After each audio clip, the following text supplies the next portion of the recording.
Hello everyone, मेरा नाम है तरुण और आज हम डिस्कस करेंगे क्यूबिक इक्वेशंस के बारे में। बिकॉज इन अपकमिंग एग्जाम्स मैं बैंकिंग एग्जाम्स की बात कर रहा हूँ। हो सकता है देयर इज अ चांस कि क्वेश्चंस क्यूबिक इक्वेशन पर बेस्ड आए। ठीक है, इससे पहले अभी तक क्वाड्रेटिक इक्वेशंस पर बेस्ड क्वेश्चंस आते थे, तो आईबीपीएस ने क्या करा, इसमें भी एडवांस लेवल कर दिया। तो इसके बाद जो स्टेप हो सकता है वो क्या हो सकता है कि क्यूबिक इक्वेशन पर आपके क्वेश्चंस आ जाएं। ठीक है, काफी मॉक्स में भी आपने देखे होंगे क्यूबिक इक्वेशंस पर बेस्ड क्वेश्चंस। तो आज हम उन्हीं को डिस्कस करेंगे। ठीक है, कि किस तरीके से आप अगर एक क्यूबिक इक्वेशन दी हुई है तो उसके रूट्स फाइंड आउट कर सकते हैं। ठीक है, क्या क्या चीजें हो सकती है वो सब मैं अभी आपको डिस्कस करूंगा। पहले थोड़ा सा एक इन दोनों के बीच में कंपैरिजन में आपको थोड़ा सा बता दूं। ठीक है, देखो क्वाड्रेटिक इक्वेशन क्या होती है। कोई भी एक आपके पास अगर इक्वेशन दी हुई है, उसमें x की या फिर कोई भी वेरिएबल जो दिया हुआ है उसकी मैक्सिमम पावर अगर 2 है, इन दैट केस वो एक क्वाड्रेटिक इक्वेशन होती है। अगर आपके पास एक इक्वेशन में x की या फिर कोई भी अगर वेरिएबल है उसकी मैक्सिमम पावर अगर 3 है, तो इन दैट केस वो क्या हो जाती है, आपकी एक क्यूबिक इक्वेशन हो जाती है। आपके पास एक इक्वेशन में मैक्सिमम पावर अगर 2 है तो वो क्वाड्रेटिक इक्वेशन, अगर एक इक्वेशन में मैक्सिमम पावर 3 है तो वो क्यूबिक इक्वेशन हो जाएगी। ठीक है, क्वाड्रेटिक इक्वेशन में क्या होता है, आपके कितने रूट्स होते हैं, नंबर ऑफ रूट्स आपके 2 होते हैं। ठीक है, लेकिन अगर मैं क्यूबिक इक्वेशन की बात करूं तो वहां पर आपके पास नंबर ऑफ रूट्स कितने होंगे, 3 होंगे। And in comparison to find out the roots, quadratic equation में इजी होता है रूट्स फाइंड आउट करना। अगर आपके पास कोई भी एक क्वाड्रेटिक इक्वेशन दी हुई है और मैं अगर बोलूं आपसे कि आप उसके रूट्स फाइंड आउट करिए, तो वो इजीली, मतलब थोड़ा सा टाइम में भी अगर टफ है तो थोड़ा सा टाइम आपको लग सकता है उसको फाइंड आउट करने में। बट अगर आपके पास मैं एक क्यूबिक इक्वेशन दे दूं तो जितना आपको टाइम लगेगा क्वाड्रेटिक इक्वेशन को सॉल्व करने में, उससे ज्यादा ही टाइम आपको क्यूबिक इक्वेशन में लगेगा। मतलब मेरा कहने का यह है कि क्यूबिक इक्वेशंस के रूट फाइंड आउट करना कंपैरेटिवली टफ होता है क्वाड्रेटिक इक्वेशन से। तो इन माय ओपिनियन, अगर एग्जाम में वो क्वेश्चंस आपसे पूछेगा तो वो डायरेक्टली एक इक्वेशन दे के और उसके रूट्स फाइंड आउट करने के लिए नहीं देगा। वो किसी ना किसी तरीके से सम ऑफ द रूट्स और प्रोडक्ट ऑफ द रूट्स, इनका यूज करके वैल्यूज फाइंड आउट करने के लिए देगा। ठीक है, अब ये सम ऑफ द रूट्स और प्रोडक्ट ऑफ द रूट हम क्यूबिक इक्वेशन में किस तरीके से यूज करते हैं उसको अभी मैं डिस्कस करूंगा। एक बहुत अच्छा क्वेश्चन है, उसको भी हम लोग अच्छे से डिस्कस करेंगे। ठीक है, तो आपके पास मैं अब बता देता हूं क्वाड्रेटिक इक्वेशन और क्यूबिक इक्वेशन में जो वो sum of the root and product of the root का जो यूज होता है एक जनरल फॉर्मूले में, वो किस तरीके से होता है। राइट, उसको मैं आपको समझा देता हूं। देखिए देखिए, अगर आपके पास रूट्स दिए हुए हैं और अगर मैं आपसे बोलूं कि आप एक क्वाड्रेटिक इक्वेशन फाइंड आउट करने की कोशिश करिए और एक क्यूबिक इक्वेशन फाइंड आउट करने की कोशिश करिए, तो आप उसको कैसे निकाल सकते हैं।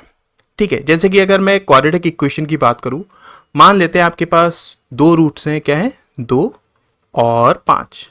ठीक है, और इसके थ्रू अगर मैं आपसे बोलूं एक क्वाड्रेटिक इक्वेशन आप फॉर्म करिए, तो आप कैसे करेंगे।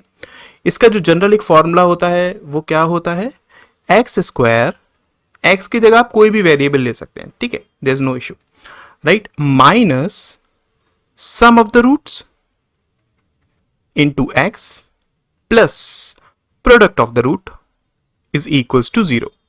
तो अगर मेरे पास 2 रूट्स दिए हुए हैं तो मैं इसको कैसे लिखूंगा, x square minus this plus this, मतलब कितना हो गया 7, x plus this into this कितना हो गया 10 इज इक्वल्स टू 0। तो ये हमारे पास एक क्वाड्रेटिक इक्वेशन होगी जिसके 2 रूट्स क्या हैं, 2 और 5। ठीक है, अगर आप इसको सॉल्व भी करेंगे तो क्या करेंगे, 10 को आप 5 और 2 में डिवाइड कर सकते हैं, दोनों का सम आपके पास 7 के बराबर है, तो माइनस और माइनस डिवाइडेड बाय 1, रूट्स कितने हैं, 5 और 2 आए। समझ में आ गया ना, ये हमने बात कर ली क्वाड्रेटिक इक्वेशन की। अब इसी तरीके से आपको ये याद रहना चाहिए क्वाड्रेटिक इक्वेशन में। ठीक है, अब इसी तरीके से अगर मैं क्यूबिक इक्वेशन की बात करूं, मान लेते हैं कोई भी रूट्स हम ले लेते हैं, जैसे कि आपके पास, अब देखो क्यूबिक इक्वेशन है तो 3 रूट्स होंगे, है ना। तो हमने मान लिया कि 2, 7 और 3 है, ये आपके पास क्या रूट्स है। अब इससे अगर मुझे एक क्यूबिक इक्वेशन बनानी है तो मैं किस तरीके से बनाऊंगा, उसका जो एक जनरल फॉर्मूला होता है वो क्या होता है कि x cube minus sum of the roots into x square, ठीक है, फिर प्लस, अब क्या आएगा, अब यहां पर आपके पास जैसे कि अगर ये a है, ये b है और ये c है, तो इन दैट केस यहां पर हम क्या लिखेंगे, a into b plus b into c plus c into a into power into variable x, ठीक है। उसके बाद अब देखो यहां पर माइनस आया, यहां पर प्लस आया, फिर से माइनस आएगा and then product of the roots is equals to 0। ये हमारे पास एक जनरल फॉर्मूला होता है किसका, क्यूबिक इक्वेशन को फाइंड आउट करने का, I mean cubic equation form करने का, अगर आपके पास रूट्स दिए हुए हैं तो, राइट। तो इसको मैं किस तरीके से लिखूंगा, x cube minus sum of the root, कितना हो गया आपके पास 12x स्क्वायर प्लस ये दोनों हो जाएगा आपके पास कितना 14, 21 एंड देन 6, ठीक है, मतलब टोटल मिलाकर कितना हो गया, ये हो गया आपके पास 20, तो 41 एक्स माइनस तीनों का प्रोडक्ट, तो आपके पास तीनों का प्रोडक्ट कितना हो गया 21 इंटू 2 42 इज इक्वल्स टू 0। अब हम जानते हैं कि इसके रूट्स क्या है, 2, 7 और 3 है, तो इसको हम कैसे कर सकते हैं, सेटिस्फाई अगर मैं कराने की कोशिश करूं, जैसे कि 2 अगर हम लेते हैं, तो इन दैट केस ये आपके पास कितना हो जाएगा 8 minus 12 into 4 plus 41 into 2 82 minus 42 is equals to 0। ये आपके पास कितना हो गया 48 हो गया, और ये आपके पास कितना हो गया माइनस 40 हो गया, ठीक है, और ये आपके पास कितना हो गया प्लस 42 हो गया, तो प्लस 42 माइनस 42 मतलब 0, तो ये सेटिस्फाई कर रहा है ना। तो आपके पास जो एक इन तीनों रूट से क्यूबिक इक्वेशन जो बनेगी वो ये बनेगी, ठीक है। तो आपको याद क्या रखना है, आपको ये जनरल फॉर्मूला याद रखना है, अगर आपके पास रूट्स दिए हुए हैं इन दैट केस आप एक क्यूबिक इक्वेशन किस तरीके से फाइंड आउट कर सकते हैं, इसी का हम यूज करेंगे क्वेश्चंस में। एंड आपको जितने भी अभी क्यूबिक इक्वेशंस पर क्वेश्चंस मिलेंगे वो जनरली इसी पर बेस्ड होंगे, समझ में आ गया। अब इसी पर बेस्ड एक हमारे पास बहुत अच्छा क्वेश्चन दिया हुआ है, तो उसको हम डिस्कस करते हैं। ये क्वेश्चन मैंने लिया हुआ है just to make you understand कि क्यूबिक इक्वेशंस को हमें किस तरीके से सॉल्व करना होता है, ठीक है। आपको लग सकता है कि थोड़ा ज़्यादा डिफिकल्ट है, बट एज सच डिफिकल्ट नहीं है, मैंने आपको ये इसलिए दिया है जैसे कि आपको नई नई चीज़ें पता चलें। तो इस क्वेश्चन को हम लोग सॉल्व कर लेते हैं। उसने दिया क्या हुआ है, उसने बोला है कि find the roots of the following equation using the information given below, ठीक है। ये आपके पास इंफॉर्मेशन है, इसके थ्रू हमें फाइंड आउट करने रूट्स, और उसके बाद फिर एक आंसर देना है इस क्वेश्चन का, ठीक है। तो इसको हम कैसे करेंगे, आराम से करते हैं। ये आपके पास एक इक्वेशन दी हुई है, अगर इसको आप देखोगे तो ये जो जनरल हमारे पास इक्वेशन होती है उससे थोड़ा सा डिफरेंट है, राइट। वो डिफरेंट क्यों है, क्योंकि आपके पास रूट्स इसके थोड़े से अलग हो गए। अब हम कैसे फाइंड आउट करेंगे उसको समझते हैं। देखो पहला उसने पॉइंट क्या दिया हुआ है, उसने ये बोला है कि the smallest root of the above equation is the smaller root of this equation. ये आपके पास एक इक्वेशन दी हुई है, ठीक है। तो इसको हम कर लेते हैं, कैसे करेंगे, अगर हम इन दोनों में देखें तो रूट 6 और रूट 6 आपके पास कॉमन है, बाहर ले लीजिए तो आपके पास क्या आएगा रूट 2 और रूट 6। अगर आप इस रूट 3 को भी ऊपर ले जाएंगे तो यहां पर आप इसे रूट 3 लिख लीजिए, तो ये दोनों मल्टीप्लाई करके रूट 6 बनाएंगे। रूट 6 इंटू रूट 6 कितना हो जाएगा 6 हो जाएगा। तो मैं इसको लिख सकता हूं ना कि 6x square minus 8 is equal to 2x।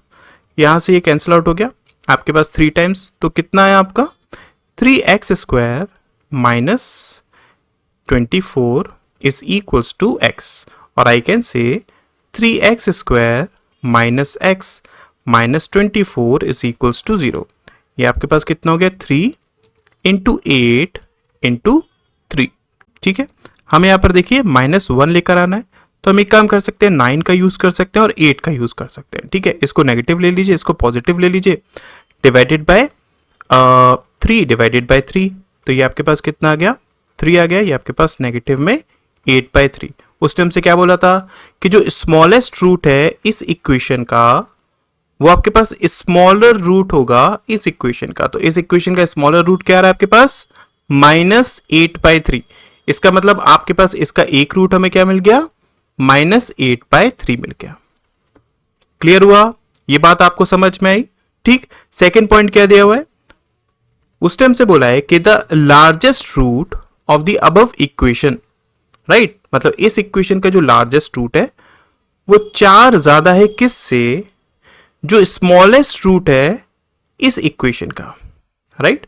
अब इस इक्वेशन का स्मॉलेस्ट रूट हम कैसे निकाल सकते हैं, इसमें एक जो गलती आप लोग कर सकते हैं वो मैं आपको समझा देता हूं, ठीक है, जिससे कि आप वो मिस्टेक ना करें। आपके पास इक्वेशन दी हुई है क्या, x³ plus 32x is equal to 18x²। अब हो सकता है आप क्या करें कि तीनों में x आपको कॉमन दिखे तो आप इसको कैंसिल आउट कर दें, ये इससे कैंसिल आउट हो गई, मतलब क्या आप बोल दें कि x² plus 32 minus 18x is equal to 0। ये हमारे पास एक क्वाड्रेटिक इक्वेशन है, इसके रूट्स हम फाइंड आउट कर सकते हैं, ठीक है, ऐसा आप कर सकते हैं। बट ये गलती मत करिएगा, रीजन बीइंग जब भी आपको रूट्स फाइंड आउट करने होते हैं ना, तो हमेशा कोशिश करिए कि जो भी आपके पास वेरिएबल्स के टर्म्स है वो सब एक साइड आ जाए, ठीक है, एक तरफ आपको 0 चाहिए, है ना, उससे पहले आप कुछ भी कैंसिल आउट मत करिए। तो जैसे कि आपके पास ये इक्वेशन दी हुई थी, तो इसको मैं किस तरीके से लिख सकता था, x³ plus 32x minus 18x² is equals to 0।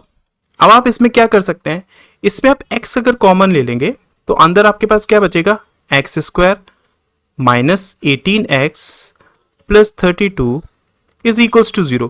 तो यहां पर अगर आप देखेंगे ना, आपके पास क्या क्या रूट्स आ रहे हैं, एक तो x इज इक्वल्स टू 0 हो सकता है, या फिर ये वाला पार्ट आपके पास 0 हो सकता है। ये वाला पार्ट क्या है, एक आपके पास क्वाड्रेटिक इक्वेशन है, तो इसको हम क्या लिख सकते हैं, यहां से आप 16 इंटू 2 या फिर आप 8 इंटू 4 भी लिख सकते थे। आपको -18 चाहिए ना, तो या तो आप इसी का यूज कर लीजिए, ठीक है, कि आप 16 ले लीजिए और 2 ले लीजिए, राइट, ये नेगेटिव ये भी नेगेटिव, तो आपके पास रूट्स इसके क्या आ जाएंगे, 16 आ जाएंगे और 2 आ जाएगा, ठीक है। तो आपके पास इस इक्वेशन के, ये देखो ना आप, आपके पास एक क्यूबिक इक्वेशन थी, तो इसके 3 रूट्स होने चाहिए थे, राइट। अगर आप इसको कैंसिल आउट कर देते तो यहां से केवल आपके पास 2 ही रूट्स निकल पाते, तो ये भी पॉइंट आपको दिमाग में रखना है ना।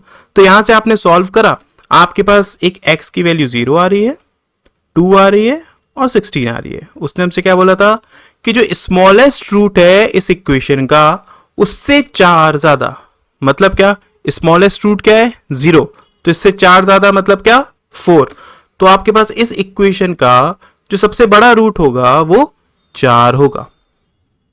क्लियर है, बात आपको समझ में आई? ठीक। अब इसी तरीके से उसने थर्ड पॉइंट भी हमें दिया हुआ है, तो उसके लिए मैं क्या करता हूं, यहां पर थोड़ा सा इसको रब कर देता हूं जो भी तक मैंने लिखा हुआ है, जिससे कि आपको ढंग से समझ में आए। ठीक, देखिए आपके पास थर्ड पॉइंट में क्या दिया हुआ है, उसने बोला कि Manisha travels equal distances at a speed of p kilometre per hour and q kilometre per hour. ठीक है, मनीषा इक्वल डिस्टेंसेस ट्रेवल करती है, एक है p किलोमीटर पर आवर की स्पीड से, दूसरा q किलोमीटर पर आवर की स्पीड से, और उसकी जो एवरेज स्पीड है वो ये दी हुई है। अब वी नो दैट ना, जब भी इक्वल डिस्टेंस होता है तो आप स्पीड्स का यूज करके कैसे एवरेज स्पीड निकाल सकते हैं, 2pq upon p plus q is equals to average speed, मतलब क्या 600 अपॉन 11, ये आपके पास 300 गया, तो यहां से pq upon p plus q is equals to ये आ गया। अब उसने क्या बोला है कि the average of both speeds is इतना, ध्यान से समझिएगा, हर एवरेज स्पीड वो इतनी दी हुई है। एवरेज स्पीड आपके पास होती है total distance upon total time, जो एक जनरल फॉर्मूला होता है। जब आपके पास स्पीड्स डिस्टेंसेस सेम होते हैं, इन दैट केस हम उसको इस तरीके से यूज कर सकते हैं कि twice speed 1 into speed 2 upon speed 1 plus speed 2। ठीक है, और दूसरा जो उसने यहां पर हमें सेंटेंस दिया हुआ है, the average of both the speeds, मतलब यहां पर p plus Q divided by 2 की उसने बात करी है, ये इक्वल्स टू 55 के है, तो p plus q equals to हो जाएगा 110 के। तो यहां से अगर मैं इसको 110 लिखता हूं तो आपके पास ये कैंसिल आउट हो गया 10 टाइम्स, मतलब क्या, पी क्यू की वैल्यू 3000 आ जाएगी, राइट। अब हम इन दोनों का यूज करके p और q की वैल्यू फाइंड आउट कर सकते हैं। कैसे, जैसे कि अगर मैं बात करता हूं आपके पास इस इक्वेशन को, p q की जगह अगर आप लिख देंगे 3000 upon p is equals to 110। तो ये p square minus 110 p plus 3000 is equals to 0। यहाँ पर आप क्या कर सकते हैं, आपको ये बनाना है ना, तो 60 और 50 का अगर आप यूज करेंगे तो दोनों का मल्टीप्लाई करके आपके पास यही बनेगा और दोनों का सम करके आपके पास ये बनेगा, ये negative negative divided by 1 divided by 1। तो आपके पास 60 और 50 दोनों वैल्यूज आ रही है, इजंट इट। तो इसका मतलब क्या हो गया कि P की आपके पास या तो 50 वैल्यू हो सकती है या फिर 60 हो सकती है। तो इसके हिसाब से Q आपका कितना हो जाएगा, या तो वो आपके पास Q हो जाएगा 60 या फिर 50, इन दोनों केसेस में और इन दोनों केसेस में, है ना, समझ में आया ना। तो आपके पास उसने आगे हमसे बोला क्या है कि जो सेकंड लार्जेस्ट रूट है ऑफ द अबव इक्वेशन, मतलब वो इस इक्वेशन की बात कर रहा है, वो 12.5 ज्यादा है किससे, जो स्मॉलेस्ट पॉसिबल वैल्यू है इसकी। अब P और Q के बीच का जो डिफरेंस है, ठीक है, P माइनस Q, अब देखो उसने P माइनस Q बोला है, तो वो क्या हो सकता है, अगर हम इस केस को लेंगे तो -10 हो गया, अगर हम इस केस को लेंगे तो 10 हो गया। समझ रहे हैं आप, इसका मतलब आपके पास यहां पर जो स्मॉलेस्ट पॉसिबल वैल्यू है वो कितनी आ रही है, -10। तो -10 से 12.5 ज्यादा, मतलब -10 से 12.5 ज्यादा, तो कितना आ गया 2.5। इसका मतलब क्या, इसका जो तीसरा रूट होगा वो कितना होगा 5/2 होगा। तो ये आपके पास 3 रूट्स आ गए, ठीक है, समझ में आ गया। अब हम क्या करेंगे, इन 3 रूट्स के थ्रू एक क्यूबिक इक्वेशन फाइंड आउट करेंगे, ठीक है, उसे फॉर्म करेंगे, उसके बाद उसको इससे कंपेयर कराएंगे और फिर हम ए बी सी डी की वैल्यू फाइंड आउट करेंगे। किस तरीके से हम करेंगे देखिए। सो ये आपके पास क्या है, ये 3 रूट्स हैं, राइट। हम जानते हैं ना कि अगर हमें एक क्यूबिक इक्वेशन बनानी है तो जनरल फॉर्मूला क्या होता है, वो होता है X cube minus sum X square plus A B plus B C plus C A. आप समझ रहे होंगे इसको, है ना, मैंने अभी समझाया भी था, in 2x and then minus product is equals to 0, right, ये होता है। तो करते हैं, देखो अगर हम सम की बात करें तो सम आपके पास कितना हो जाएगा, 4 प्लस 5/2 माइनस 8/3, राइट। तो आप डिवाइडेड बाय 6, 24 प्लस 15 माइनस 16, ठीक है, ये आपके पास हो गया कितना 39, 16 माइनस हुआ तो 23 डिवाइडेड बाय 6, ये आपके पास क्या आ गया, सम आ गया, राइट। अब अगर हम बात करते हैं इसकी तो आप इसको क्या लिख सकते हैं, 4 into 5/2 plus 5/2 into minus 8/3 plus 4 into minus 8/3, ठीक है, ये आपके पास 2 times 10, 4 times minus 20/3 and this minus 32/3, ठीक है। तो इसको हम लिख सकते हैं 30 माइनस 52/3 और आई कैन से माइनस 22/3, ठीक है। तो इसकी वैल्यू आपके पास कितनी आ रही है, माइनस 22/3।